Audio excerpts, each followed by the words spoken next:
Welcome to the second video on change management. It was yesterday and I was working with a sales team and we were talking about global business challenges. And I started off reading this article and it talked about 78 million baby boomers retiring in the next 20 years, an economy with flattening demand, rising debt, and a paralyzed credit system.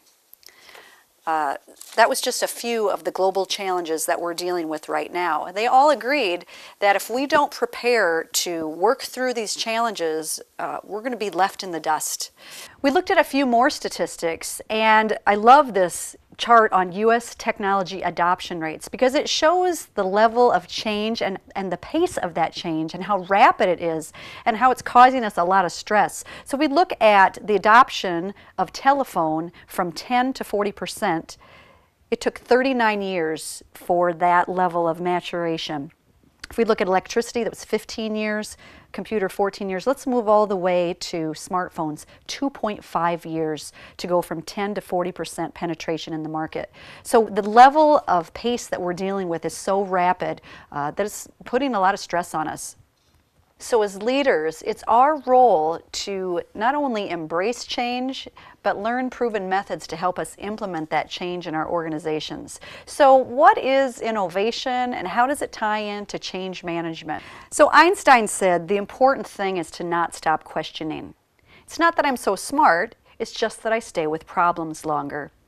As you can see from this dog-eared article, it's from Forbes. I've used it many times over, but I really love what it says. It says that innovation happens in this new decade and century. The most revolutionary advances are made in the most boring places by the least flamboyant people. Just another day figuring out a problem at the keyboard or under the ventilating hood, making another set of sales calls, teaching another room full of people. So again, it just says that innovation needs to come down to all levels of the organization. A great example of innovation can be found in Dubuque, Iowa with the Community Foundation of Dubuque. And they put together a program called Envision 2010. From boardrooms to living rooms, in gatherings large and small, community members submitted more than 2,300 ideas. The selection committee then narrowed this list down to 100, from which citizens chose the top 30. Well, if you live in and around Dubuque, you'll know that the top 10 ideas that they submitted are well on their way to becoming a reality. One of the main areas here is the Warehouse District Revitalization. And if you walk down there, you can see it teeming with activity. That's the power of innovation and what ideas and thoughts about the future can do to impact a community. So I would say to all of us, as we look at our challenges and our problems, that we put on a millionaire mindset. And there was actually a study done that asked the question, do millionaires think differently than the rest of us? And several studies say yes, they do. Stanley, this was a survey done by Stanley, and they polled more than 700 millionaires in several fields and found that mere ability had little to do with their success. They had a 2.92 grade average, and what they had going for them was a strong belief in themselves and a willingness to take risks. They were able to get bigger than their problems. The secret to success is not to avoid, get rid of, or shrink from your problems. The secret is to grow yourself so you're bigger than any problem. Your outer world is merely a reflection of your inner world. If you want to make a permanent change, stop focusing on the size of your problems and start focusing on the size of you. So that's the advice I would give to us in the remainder of this video. Let's put on our millionaire mindset and go to work on our problems. So let's get started on the innovation process steps. Step number 1, begin with a problem or opportunity. So this is typically something that you're not happy with. So I've used this process to help sales teams increase their sales. I've used it to improve the customer experience. I've used it with manufacturers on on-time delivery. So think about your area. Where's an area where you're just not quite happy with what's going on? Step number 2, create a vision for the future. So typically I like to have you think out about 6 months to a year, kind of when you sort of can envision a change happening. And then create a picture. Again, the more clear we are on where you're going, the better, more likely we're going to be to get there. So what's happening? If it's about sales, is it increasing? How much have you increased the sales? What's that customer experience look like? How are people responding to the on-time delivery or that improvement in on-time delivery? So again, I like to have people write out maybe 2 to 3 paragraphs that if you read that paragraph, you would know exactly where you were going. Step number 3, deconstruct the problem and then gather facts. So if we start with deconstructing the problem, we have to really decide, is this a problem worth spending time on?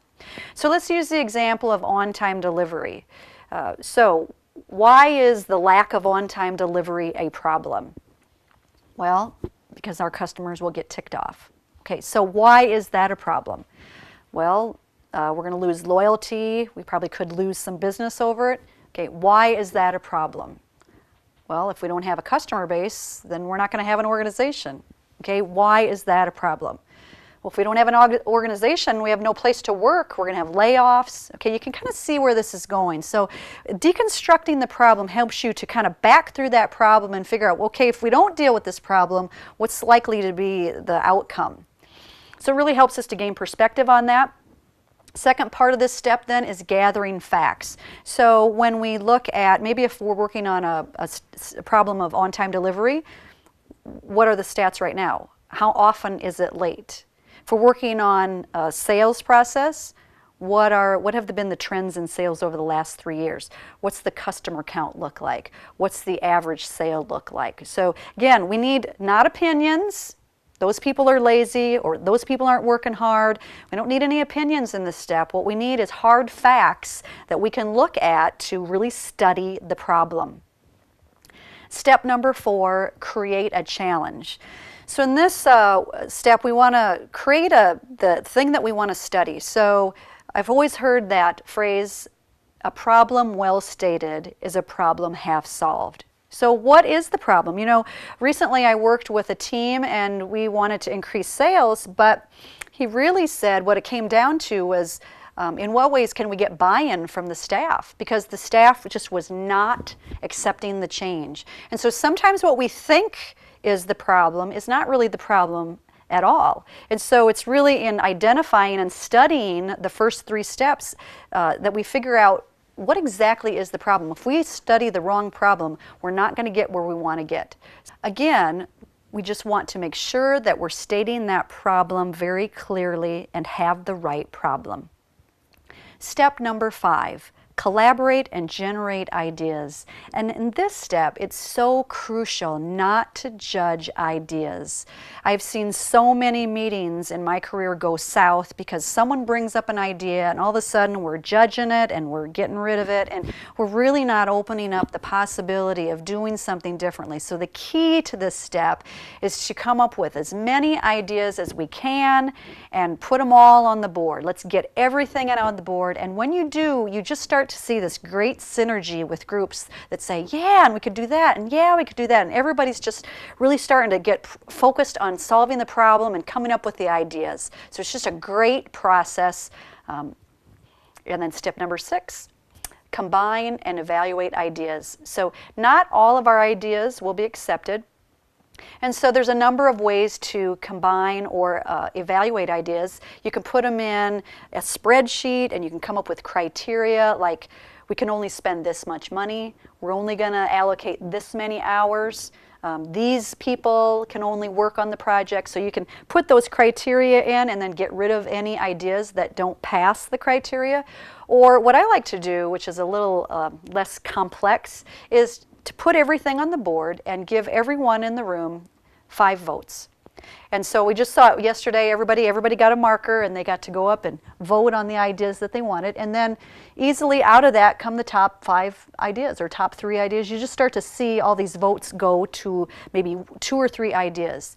And as a result of going through that process, This huge thing that seemed very difficult gets focused and narrowed down into some specific activities that you can do to move your organization forward. So again, I just think it's a great process to build consensus, to get everybody rowing in the same direction, and it's a step-by-step process to keep you from moving and just losing control and having people escalate into this situation where they're just not going to move forward. So implement the innovation process in your organization, and when you do, you will be a leader who has the ability to create change in your organization.